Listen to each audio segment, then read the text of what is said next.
What's going on, guys? Welcome back to another Scooter Hut YouTube channel video, and today we're going to be talking about the ins and outs of bars, the different diameters, the different materials, and how they work with different compression systems. So to jump into it, we have three different materials we're going to be talking about today. We have steel chromoly, aluminium, as well as titanium, and we also have oversized bars as well as standard size bars.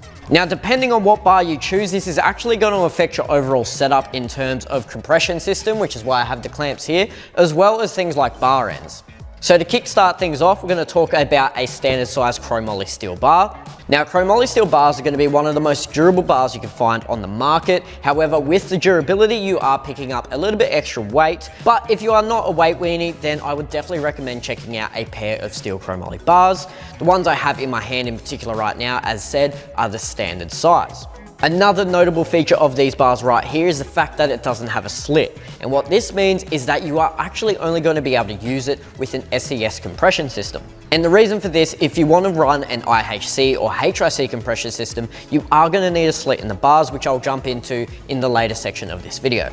Now, you're going to want to make sure that your SES clamp is actually going to work with a standard size bar. If you have an SES clamp that is oversized and doesn't have a shim like I do right now, your standard size bars are actually not going to work because they are not going to be the right diameter. So now that I have the shim out, I'll actually show you what I mean by the fact that standard size bars are not going to work in an oversized SES clamp without a shim. If I was to put this in here, even when I tighten the clamp, it's still going to be too loose on the bars, and that is because it is too thin of a diameter.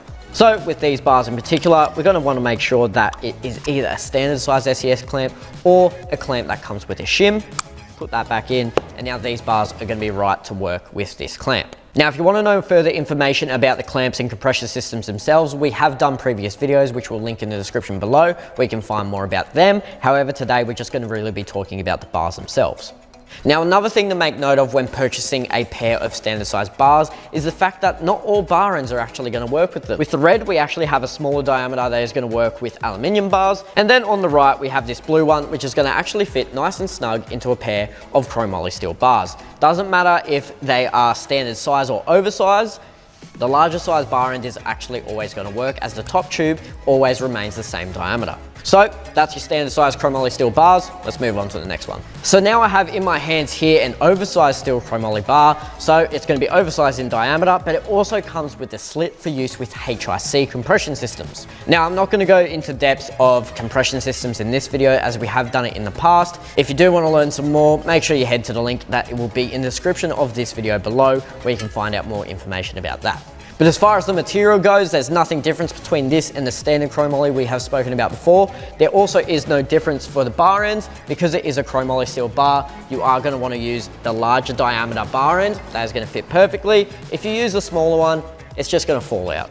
Now, the only other real difference between this and the standard chromoly bar is the fact of the diameter, meaning that it's not going to work with a standard size clamp. So I have myself an oversized HIC compatible clamp in my hand here.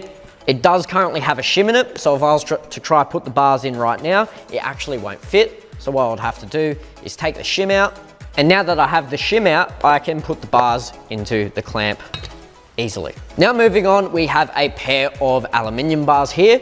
First thing you will notice by picking up a pair of these is the fact they are noticeably lighter than a pair of chromoly steel bars. And that is because the material is completely different. Aluminium is a little bit softer and a little bit lighter than steel. But to make sure the durability of these bars is maximized, we actually have a thicker diameter on the inside of the bar. So what this means is actually all aluminium bars are going to be oversized on the outside. However, the inner diameter is going to be standard. Now, if we didn't do this and it was just oversized or standard throughout, the bars are going to be quite weak. So we need the thicker walls here to make sure that these bars are as durable as possible. So first notable difference is the fact that now we have to use the smaller bar ends, because a larger size bar end is actually not going to fit at all. And that is because, as said, the walls of these bars are actually a lot thicker than the standard chromoly bars. Another thing is that they do have the slit, but they are actually only going to work with IHC compression, not HIC, because HIC is actually too large of a diameter to fit within the internal walls of this bar. So you're going to have to use the smaller IHC shim. And we also have to make sure that, because it is an oversized diameter bar on the outside, that we used an oversized double clamp with it. Now there's one thing you can do to these bars to make them compatible with SES compression, and that is an SES compression adapter. And all you do is you plug that into the bar, gets rid of the slit, makes them nice and strong, so you can use them in an SES compression. But apart from that, they're going to be used for IHC, and that's pretty much it. And last but not least, we have the crowd favorite, being the titanium bar. So the major difference between these bars and the others is the fact that obviously they're made out of titanium, which not only means they are super durable, but they are incredibly light as well. Now, majority of titanium bars are going to come as a oversized diameter. And this one in particular, we already have a slit, which means it's going to be perfect for use with HIC compression. However, if you do wish to use SES compression, you can get a bar adapter for this one as well. So again, being an oversized bar, it means whichever compression system you're going to go with, whether that be HIC or SES, you are going to need an oversized clamp. But that's pretty much all you need to know about the bars themselves. As said, if you do need to find some more information about the compression systems, you can find the link in the description below. If you have any other questions about the bars themselves, you can leave a comment below. But that's pretty much all you need to know. So thanks for tuning into this video, and we will catch you in the next one. Cheers.